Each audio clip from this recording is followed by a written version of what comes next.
guys, and welcome back to my YouTube channel. For those of you who don't already know me, my name is Yasmeen and I am 18 years old.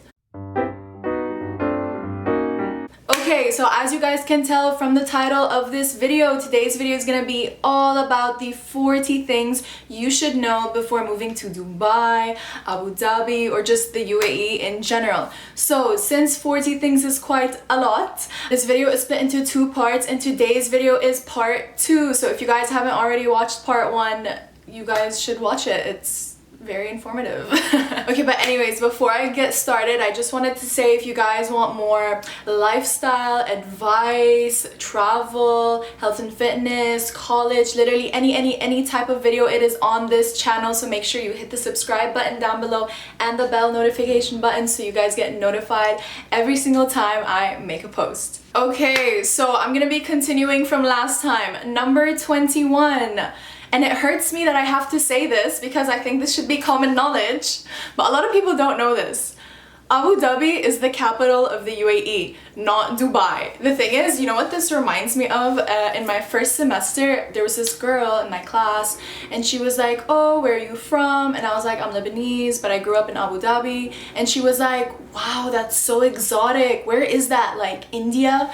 And I was like, no, do you know Dubai? And she was like, yeah, in the UAE. And I was just like, how do you know the UAE and like not know Abu Dhabi? But anyways, that's not the point. It's fine. I'm not the best at geography either, but if you're coming to live there, just don't be that person. Number 22, goods and service tax are 5%, but there's no income tax. I feel like this is such an advantage because 5% is literally nothing, so when you're buying stuff, it feels insignificant, you know? Number 23, apps that allow you to video call or voice call for free or like through Wi-Fi are blocked. So basically what I'm talking about is Skype, FaceTime, WhatsApp call, literally whatever it is, you can name it. But instead, there's an app called Botim, and if you live in the UAE, you have to get a monthly subscription to be able to use it. So if you want to be chatting with someone like outside of the UAE, they don't need to have a monthly subscription, they can just have the app. But basically that's the only thing you can use to like video call or voice call on Wi-Fi. Number 24, for all the ladies out there, you do not have to wear a abaya. And basically, if you guys don't know what that is, I'm gonna insert a picture over here. It is the national dress for women. Basically, this is kind of a misconception because I know in some countries you do have to wear it, but in the UAE you don't. But at the same time, as respect for the culture, just try to dress modestly when you go out, and that doesn't mean you can't wear dresses or skirts. You 100% can, but you just need to be modest overall. Like, don't be going to the mall in like a bralette and like shorts that show your butt cheeks, you know, you probably won't even get into the mall. But the thing is, especially in places where there's like a lot of families, a lot of elderly, it's just best to, you know, dress modestly to respect the culture. And the thing is, you don't want to put yourself in a position where someone has to come up to you and tell you, you can't wear that here, or like, you need to cover up, you know, it's obviously gonna be super uncomfortable. Plus, even if someone doesn't say anything to you, someone might get really offended if, you know, they feel like you're not respecting your culture in that sense. Number 25, smoking indoors is a thing. So I remember in my first winter here, when I'd be like walking home, I'd see people on the streets in like negative 20-degree weather smoking, and I used to just think like, that's so weird, like just smoke indoors. But apparently it's only the thing of the Arab world. I don't know if like they do it in other places, but you can do it in the UAE. Number 26, it is a complete monarchy, not a democracy. So basically, the UAE is made up of 7 emirates, which are the 7 states. And each emirate has its own sheikh, and a sheikh is like the chief of state. So basically, these 7 ruling families make up the Federal Supreme Court in the UAE, which is like the biggest legislative and executive body. Number 27, the UAE compared to other GCC countries is relatively very liberal. So I know a lot of people are just like, whoa, like there are a lot of strict rules, it's so strict there. But the thing is, I grew up there my entire life, and honestly I loved my lifestyle, I loved my childhood. Like, I didn't feel like, oh, there were strict rules and I feel like I'm so constrained. Like, honestly, I was very fine with it. Obviously, when I went to Lebanon or I went to Canada, like I can see the difference because they are liberal.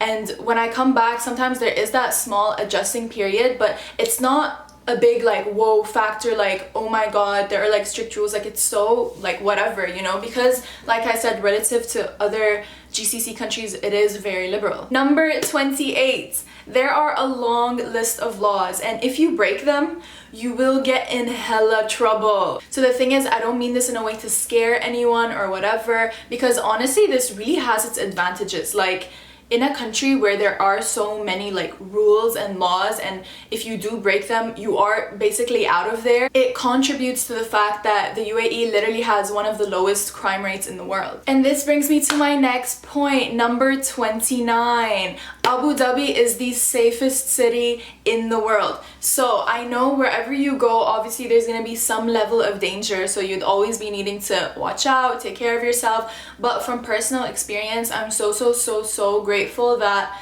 I always felt protected when I lived in Abu Dhabi. Like even I remember when I came to Montreal, sometimes it would be like 2 a.m. and I'm like, I want to go for a walk, and then I realized I can't do that here, you know, like that's gonna be a problem. Number 30, it is against the law to protest. So basically, I remember mentioning this in one of my older videos, 20 things you should know before moving to Montreal, how there are a lot of protests that happen in Montreal, and I actually attended my first one here since it's like against the law to protest in Abu Dhabi.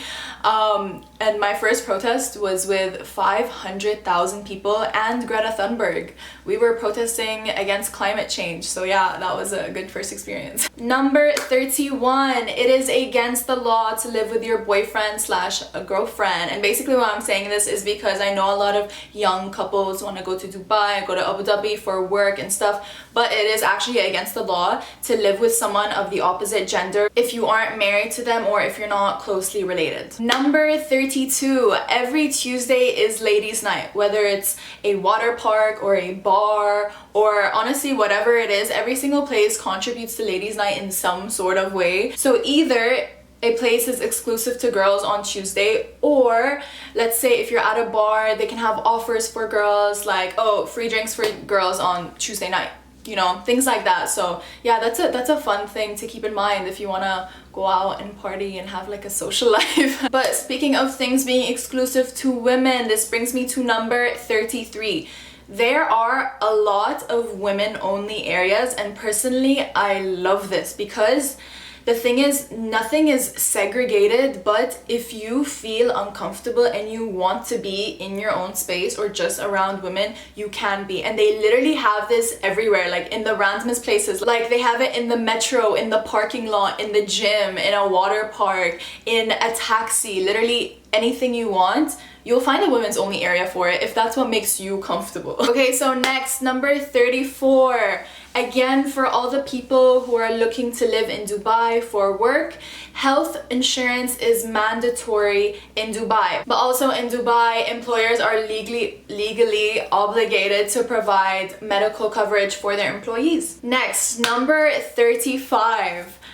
This may be just my personal opinion, but I feel like it's so easy to make friends. And I think, again, this is just my personal opinion, but I think this goes back to like the Arab culture in general, because we are so family oriented, and I feel like we bring that aspect into our friendships. Like once you like someone or like you develop some sort of relationship, like instantly they're like your family, so it's easy to make friends, make those good bonds, in my opinion. So number 36, there actually is a huge social scene here. So obviously I'm talking about Dubai more than the rest because Dubai is a tourist hotspot, so you are gonna find bars and clubs and pubs, but obviously not like on every single corner. But the thing is, like I mentioned in my last video, the UAE loves to have like the biggest and the best and the most extravagant whatever, so they really like step it up when it comes to their entertainment in Dubai. So yeah, like I said, there is a huge social scene here. A lot of people actually don't know that. In Abu Dhabi, I would say There is, but obviously not as much. I mean, in my experience, it would be different because I mean, I was in high school when I lived there, so obviously in high school there always is some sort of social scene happening. But anyways, speaking of bars and clubs and pubs, this obviously means it is legal to drink there, but under certain circumstances. So in Dubai, the legal drinking age is 21. In Abu Dhabi, it's 18, but you have to have someone who's 21 plus accompanying you if you are 18. So speaking of drinking, this brings me to number 37. There is absolutely zero tolerance whatsoever for drunkenness in public. Do not be that person. When I said there are some list of laws and you will get in hella trouble, this is what I'm talking about. Like, this is a huge no-no here, you know? Like I said, you can drink under certain circumstances, certain age, and certain places. So for an example, where they serve alcohol, that's where you can drink. In hotels, in bars. The only places that serve alcohol are like hotels and bars because they have a license to sell, but it's not like in other places where every single restaurant has alcohol if you want. So yeah, if you're drinking, like, stick to those places, or like obviously do it in private, in a private party, in a private place, because if you get caught drinking in public or you're caught drunk in public, you will go to jail. I 100% guarantee you that. Okay guys, so next, number 38. This is pretty random, but honestly, you're literally gonna need a passport photo for everything. Why? I don't know, but you do. So I would just advise you, just keep a little stack with you in your wallet or whatever, because you're honestly always gonna need it. Okay, so next, number 39.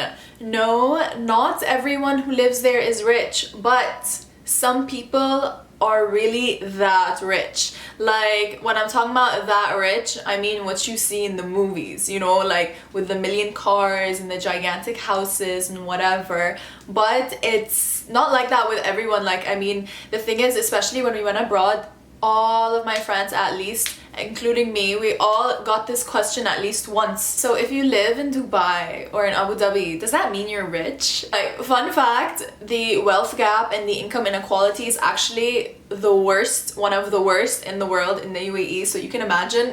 But yeah, to answer everyone's curiosity on that question, no, not everyone is that rich. Okay, so last but not least, number 40. Abu Dhabi is so family friendly. Like, it's the best place to raise a family in the UAE, in my opinion. So the thing is, yeah, like, Dubai is so fun and there's so much happening. It's so active, so modern, and also there are like a lot of young entrepreneurs, great opportunities there. But I would say when it comes to raising a family, Abu Dhabi is perfect because there's a balance, you know? Like, it's still a very busy city and it's still very active, but just not to the extent of Dubai. So it's a bit calmer, you know, it's just a bit more family friendly, it's easier to get around, everything is kind of near you. It just, I feel like, in my opinion, it makes more sense. That's why you find more families in Abu Dhabi than in Dubai. I mean, like, obviously there are families there, but you just don't find as many as there are in Abu Dhabi. Okay guys, so those are the 40 things that you should know before moving to Dubai or Abu Dhabi or just the UAE in general. If any of these things kind of surprised you or you find super interesting, let me know in the comments down below. And I hope you guys enjoyed this video just as much as I enjoyed making it. And if you did enjoy this video, make sure to subscribe, like, comment, and share this video. And as always, if there's anything you guys ever want me to make a video about, let me know in the comment section down below, or let me know in my DMs, and I am more than happy to do it. I'll see you guys next week.